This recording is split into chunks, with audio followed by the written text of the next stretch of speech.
வணக்கம். 7 Winstar technology. இப்போ பார்க்குற வீடியோன்னு பார்த்தீங்கன்னா சாஃப்ட்வேர் ஃபால்ட் ஒன்று பார்க்க போகிறோம். 10R mobile. இது டெட் ஃபால்ட்டில் இருக்குது. போர்டில் ஷார்ட் எதுவுமே இல்லை, போர்டு தண்ணி படலை, செல்லு வந்து பார்த்தீங்கன்னா இருந்த மாதிரி ஹேங் ஆகி ஆஃப் ஆச்சுன்னு சொன்னாங்க. ஜஸ்ட் இப்போ டெட்டில் இருக்குனால நம்ம வந்து ஐஎஸ்பி பின் அவுட் கனெக்ட் பண்ணி அந்த யூஎஃப்ஐ பாக்ஸ் மூலமாக நம்ம அந்த ஃபோனை ரீசெட் பண்ணி பார்க்க போகிறோம். யூஎஃப்ஐ பாக்ஸை கனெக்ட் பண்ணியிருக்கேன். ஐஎஸ்பி பின் அவுட் ஜம்பர் லைன் காட்டுறேன் உங்களுக்கு. இப்போ ஃபுல் வீடியோ பாருங்கள், அப்போ தான் விஷயம் புரியும் உங்களுக்கு நான் என்ன கான்செப்ட் சொல்கிறேன்னு சொல்லி. யூஎஃப்ஐ பாக்ஸ் ஃபோல்டர் ஓப்பன் பண்ணிவிட்டேன். இப்போ ஐஎஸ்பி பின் அவுட் வழியாக நம்ம வந்து கனெக்ட் பண்ணி அந்த கான்செப்டை எப்படி செக் பண்ணணும்னு சொல்லி உங்களுக்கு காமிக்க போகிறேன். மொபைல் டெட்டில் இருந்தாலும் அதை வந்து நம்ம வந்து ஐஎஸ்பி பின் அவுட் கனெக்ட் பண்ணி நம்ம மொபைல் ஆன் பண்ண வைக்க முடியும். அந்த ஃபோல்டர் ஓப்பன் பண்ணியாச்சு. இப்போ அந்த பாக்ஸ் அதை ஃபோனை கனெக்ட் பண்ணி காட்ட போகிறேன் உங்களுக்கு. அந்த பாக்ஸுக்கும் அந்த ஃபோனுக்கும் இடையில் ஐஎஸ்பி பின் அவுட் அடிச்சிருக்கோம் பார்த்தீங்களா, அது ஐடென்டிஃபை பண்ணி நம்ம கிளிக் பண்ணி கனெக்ட் பண்ண போகிறோம். நம்ம சரியாக ஜம்பர் அடிச்சிருந்தோம்னா, சரியாக 5 லைன் வந்து கரெக்டாக பண்ணியிருந்தோம்னு சொன்னால் இந்த ஆப்ஷன் கிளிக் ஆகிரும். அந்த என்ன ஆப்ஷன் இருக்குது, என்ன மொபைல் ப்ளஸ் என்ன ரேம் இருக்குது, எல்லா டீட்டெயிலுமே இதில் வந்துடும் உங்களுக்கு. அந்த ஃபோன் கனெக்ட் ஆகிருந்துச்சுன்னா. ப்ளஸ் அந்த ஃபோன் கண்டிஷன் எந்த அளவுக்கு இருக்குது, எந்த அளவுக்கு யூஸ் பண்ணியிருக்காங்க, அதையும் கூட நம்ம செக் பண்ணலாம். அப்போ ஃபோனோட கான்செப்ட், அதாவது ஃபோன் வந்து பார்த்திங்கன்னா ஒர்க்கிங்கில் இருக்குன்னா எவ்வளோ நேரம் அது யூஸ் ஆகிருக்கு, எவ்வளோ பர்சன்டேஜ் யூஸ் ஆகிருக்குன்னு சொல்லி கூட செக் பண்ணி பார்க்கலாம். இப்போ வந்து அதை நான் கிளிக் பண்ணி காமிக்கிறேன். எவ்வளோ பர்சன்டேஜ் யூஸ் ஆகிருக்குன்னு கூட பார்த்துக்கலாம். இதில் 10% மட்டும்தான் யூசேஜ் ஆகிருக்கு.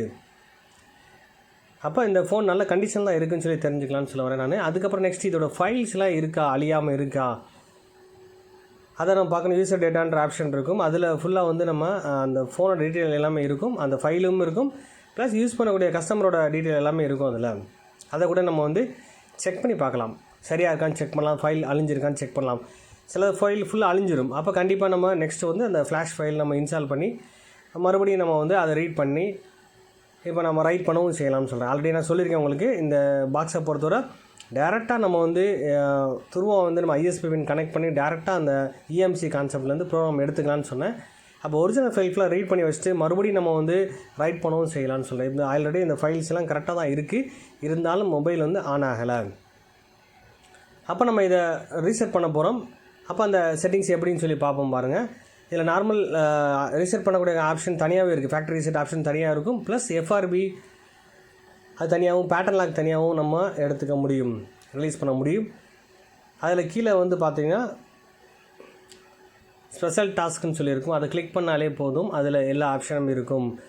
இதில் வந்து நம்ம ஃபேக்ட்ரி ரீசெட் கொடுத்து நம்ம ஃபுல்லாக வந்து ஃபோனை ரீசெட் பண்ண போகிறோம். இதுக்கப்புறம் ரன் ஆகுதான்னு பார்ப்போம்.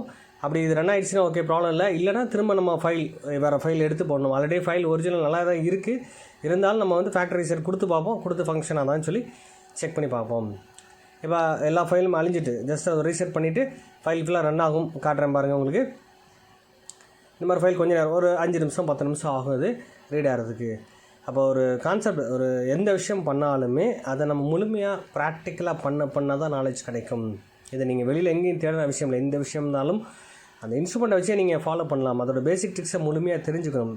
அதோட பேசிக் எந்த ஹார்ட்வேரோ சாஃப்ட்வேரோ நீங்கள் பண்ணுறீங்கன்னா அதோட முழுமையான பேசிக் கான்செப்ட் என்னென்னு தெரிஞ்சுக்கிட்டு சர்வீஸ் பண்ணிங்கன்னா ஈஸியாக பண்ணலான்னு சொல்ல வரேன்.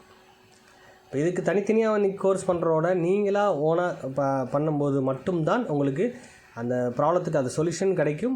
ப்ளஸ் அதோட கான்செப்ட் இன்னும் புரிய ஆரம்பிக்கும். இதை வச்சு பேஸை வச்சு நீங்கள் அடுத்த லெவல் போயிட்டு இருக்கான்னு சொல்கிறேன். புதுசாக பாக்ஸ் அப்டேட் பண்ணி வந்தாலுமே அந்த பேசிக் கான்செப்ட் முழுமையாக நீங்கள் கற்றுக்கணும், தெரிஞ்சுக்கணும்னு சொல்கிறேன். அப்போ ஃபைல் வந்து ஒன்றுன்னா ரன் ஆகிட்டுருக்கு பாருங்கள், அந்த பர்சன்டேஜ் போயிட்டே இருக்கும். அப்போ இதில் ஐஎஸ்பி பின் அவுட்டுன்னு பார்க்கும்போது விசிசி அந்த 2 வோல்டேஜ் ரொம்ப முக்கியம். அந்த வோல்ட் எங்கேருந்து வருதுன்னு சொல்லி தெரிஞ்சுக்கணும். இப்போ சார்ஜிங் கனெக்ட் பண்ணும்போது அந்த வோல்டேஜ் கிடைக்கும். அதுக்குரிய வோல்ட் எந்த இடத்துல, எந்த ஐசியோட காலில் கிடைக்குமா, இல்லை அந்த கெப்பாசிட்டியில் வருமா, இது மாதிரி ஒவ்வொரு மாடலுக்கும் மாறும்.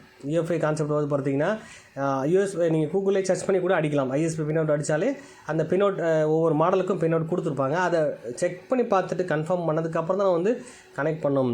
தவறுதலாக நீங்கள் பண்ணாலுமே ஷார்ட் சர்க்யூட் ஆகும், பாக்ஸு ஷார்ட் ஆகும், அது ஃபோன்லேயும் ப்ராப்ளமாக வாய்ப்பு இருக்கும். அப்போ அதே மாதிரி இப்போ லேட்டஸ்ட் வரக்கூடிய கான்செப்ட் வந்து பார்த்திங்கன்னா ஐசிக்கு மேலே ட்ரில் பண்ணி வந்து அந்த ஐஎஸ்பி பின் அவுட்டை கனெக்ட் பண்ணுற மாதிரி இருக்கும். அடுத்து இஎம்சிக்கு அப்புறம் வந்து யூஎஃப்எஸ்ன்ற கான்செப்ட் அது பார்க்கும்போது சில மாடலில் அந்த ஐஎஸ்பி பின் அவுட் வந்து வெளியில் இருக்க வாய்ப்பே இல்லை, ஐசிக்குள்ளே இருக்கும். அப்போ அந்த பின்னோட நேம் மாறும்.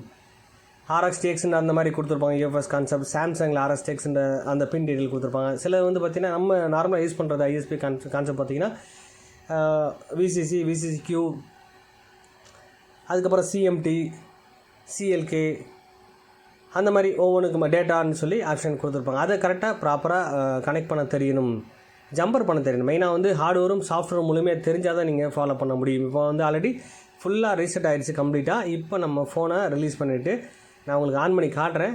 ஆன் ஆகிடுச்சுன்னா ஓகே, ப்ராப்ளம் இல்லை. ஜஸ்ட் ஆன் ஆகலை அப்படின்னு சொன்னால் மறுபடியும் நம்ம வந்து ஃபுல் ஃப்ளாஷ் எடுத்து நம்ம மறுபடியும் அடிக்க வேண்டியிருக்கும். ஃபுல் ஃபைல் எடுத்து அழிக்க வேண்டியிருக்கும். அழித்து மறுபடியும் ஏற்ற வேண்டியிருக்கு. இப்போ கான்செப்ட் வந்து பார்த்திங்கன்னா ரீசெட் பண்ணியிருக்கேன். ஜஸ்ட் வந்து நம்ம ஜம்பர் லைன் எங்கே அடிச்சிருக்கேன்னு உங்களுக்கு காட்டுறேன், அதை ஃபாலோ பண்ணுங்கள். ஜம்பர் லைன் வந்து மைனூட்டாக பண்ணியிருக்கேன் பார்த்தீங்களா. டெஸ்டிங் பாயிண்ட் இருக்குது, வெளியிலே தெரியுது, அடிச்சிடலாம். சிலது வந்து பார்த்திங்கன்னா மைனூட்டாக இருக்கும், அது நம்ம ஐசிஎஸ் ட்ரில் பண்ணி எடுத்து அடிக்க வேண்டியிருக்கும். அதுவும் உங்களுக்கு ப்ராக்டிக்கலாக அடுத்த நெக்ஸ்ட் வீடியோவில் செஞ்சு காமிக்கிறேன். இந்த மாதிரி ஒவ்வொரு அந்த பின் சிஎல்கே சொன்னேன், சிஎம்டி, டேட்டா, இந்த மாதிரி வந்து அந்த வயர் கான்செப்ட், அதாவது jumper line, supply line, signal line எல்லாமே தெரிஞ்சிருக்கும்னு சொல்கிறேன். விசிசிக்யூ ப்ராப்பராக அந்த வோல்டேஜ் கொடுக்க தெரியணும். இப்போ நம்ம ரிமூவ் பண்ணிவிட்டு நம்ம வந்து இதை ஆன் பண்ணி காமிக்கிறேன். ஜம்பர் லைன் பக்கத்தில் ஷார்ட் ஆகக்கூடாது பார்த்தீங்களா, அது கரெக்டாக ப்ராப்பராக வச்சு நம்ம பண்ணணும். பக்கத்தில் ஷார்ட் ஆனாலும் இது ப்ராப்ளம் ஆயிரும். இதில் டேரெக்டாக இஎம்சி கான்செப்ட்டில் ஜம்பர் பண்ணியிருக்கோம். அதனால் வந்து பார்த்திங்கன்னா ப்ராப்பராக அது கனெக்ட் பண்ணணும். இப்போ நான் வந்து உங்களுக்கு செல்ஃபோன் ஆன் பண்ணி காமிக்கிறேன். மொபைல் ஆன் ஆகிடுச்சுன்னா ஓகே, இல்லை அப்படின்னு சொன்னால் நெக்ஸ்ட் நான் சொன்ன மாதிரி ஃபுல் ஃப்ளாஷ் பண்ணணும். இது மாதிரி நெக்ஸ்ட் வீடியோ ஒவ்வொன்றா வந்து உங்களுக்கு ப்ராக்டிக்கலாக செஞ்சு காட்டுறேன். இந்த வீடியோ பிடிச்சிருந்தா லைக் பண்ணுங்கள், ஷேர் பண்ணுங்கள், கமெண்ட் பண்ணுங்கள், சப்ஸ்கிரைப் பண்ணுங்கள், பெல் பட்டனை மறக்காமல் கிளிக் பண்ணுங்கள். Thank you friends.